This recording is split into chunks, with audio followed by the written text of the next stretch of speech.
Well, it was supposed to be a clear night and now it's cloudy. So I think I'm just going to start another YouTube channel. So let's do it right now.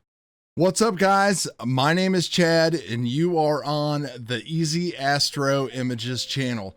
Now, I've been on YouTube for 7 to 8 years. I go by Dorky and 40 and I mostly focus on RC, cars, FPV, drones, modeling. I didn't want to add more stuff to the channel because when I'm not wrenching on an RC car, I am playing with my telescopes, processing images and all that stuff just like you.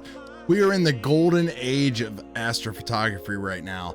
The equipment, the software, the cameras, none of it has ever been better or easier to use. The problem is I think a lot of YouTube creators out there are good at some things and really horrible at other things. I want to try to just come more from a common man beginner approach and just try to make this easy for you guys and try to make it just kind of fun and exciting and a little flair as well too. So this intro video is just going to show you what kind of gear I'm working with, talk to you a little bit about myself and just kind of get that street cred thing going on, and just to let you know that the whole purpose of this channel is just to share everything that I have learned throughout the years. I've been doing astrophotography type of stuff really heavy for about the past year since the pandemic start. Before that, the previous 8 to 10 years, I've been totally into electronic assisted astronomy, live astronomy with like Malin cams using Sharp Cap and everything like that. I still like to do a lot of that stuff for fun, as you can see right here. I like to broadcast on the Night Skies Network as well, talk to my friends, see what's going on, and I love to just take pictures and look outside at the night sky. I'm based in Ohio, about 60 miles north of Columbus, kind of rural, kind of suburban, but border 5 skies. So I'm pretty lucky when it comes to that. I've got 2 main scopes right now and a camera. I've worked with many different scopes and cameras before, got a lot of input on some of that stuff. I currently own one visual scope, which is the good old Orion XT8 Dob. Love that thing for visual use, nothing like it. Love to go to star parties whenever that stuff comes back around. I know a lot of you have got into astronomy this year during the pandemic based on just having to stay at home and the fact that everything is still out of stock.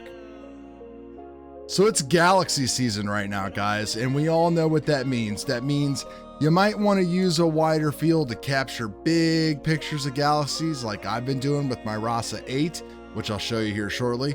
Or you might want to really stretch that thing out and go with that longer focal length, blow that thing up and get some nice big shots of galaxies. And I've got a few of those here I'll share with you too. Just been having a ball right now with all of my gear. Just love it. So let's go and take a look at some of that stuff real quick and let's just get on with this. Plenty of videos coming. Don't forget to subscribe.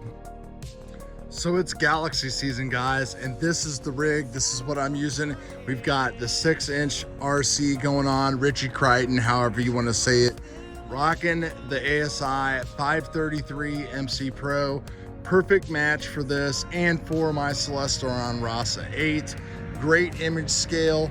Just love the way everything works. Just a basic Orion guide scope, 50mm going on there with the helical focuser. The 290 ZWO guide camera back there. All this is setting on an EQ6R Pro from Skywatcher, pretty much the main mount that everybody is going with. This is brand new, just got this hooked up and running. This is the Pegasus Astro focuser cube. Really didn't need that on this scope. It holds focus really well, but since I want to do broadband with some extra filters, we're going to be changing things up a little bit, but this is the way she sits right now. The USB hub, everything's on rollers, the power, the extension cord. I have everything, a little cart here that runs my laptop. I just wheel it right back into the garage, real easy. Pointing at north right there, you can see I have a great skyline here of the east and south, north, all that kind of stuff. The west is blocked by the house, but that's all right. actually just mounted this yesterday too on this Celestron plate. These are a great deal. These plates run like 60 bucks compared to paying $150 to $200 for an ADM, so that way I could get a little bit more out there to help balance and everything. So we took some great images of M81 and 82, the Cigar Galaxy, Bode's Galaxy last night. Everything looked great. Just wanted to show you guys what we're working with for Galaxy season. Long focal length, 1100 millimeters, perfect size. You go longer than that, you're gonna have problems. This is about as long as you would want to go, and this scope runs like 400 bucks. The focal reducer runs like 120, and that's basically as good as you're gonna get right there when it comes to price versus performance. So this is my main baby. This is the Celestron Rasa 8 F2, which basically means it's super fast, 400 millimeters, which means it's super wide. It's basically, for me, a refractor killer. Everybody says you should start off with a small type of refractor, 60, 70, 80 millimeters.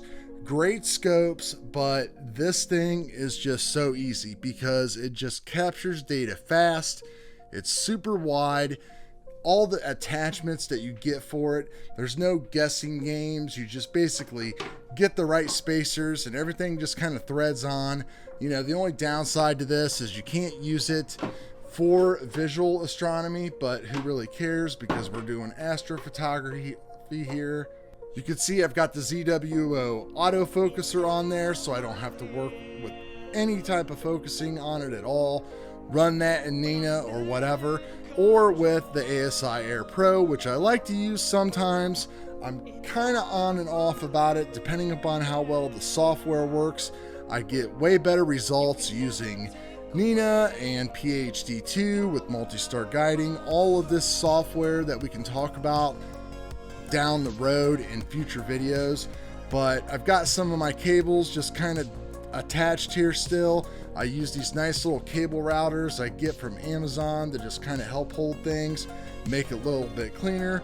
We've got dew straps there, a dew strap here for the guide scope, all that stuff.